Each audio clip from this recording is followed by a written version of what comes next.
ባለፈው መደመርና መቀነስ እንዳየን ተስፋ አደርጋለሁ ግልጽ ነው እሱ መደመርና መቀነስ እችኛውም በጣም ቀላል ማባዛት ተሰሩ ክፍልፋዮችን ለማባዛት ምንድነው የምታደርጉት ይሄ ማባዛት በመሃላቸው ላይ ቀጥታ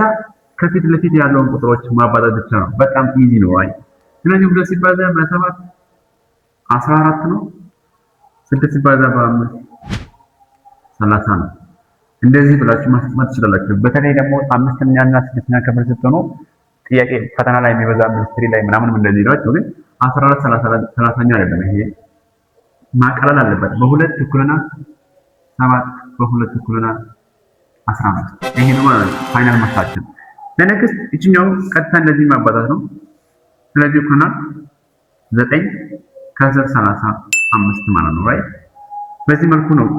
የሚቀለው መጨረሻ ፋይናል መልሱ ይሄ ራሱ ነው አይቀልም ማለት ነው እስቲ እናንተ ደግሞ እቺኛውን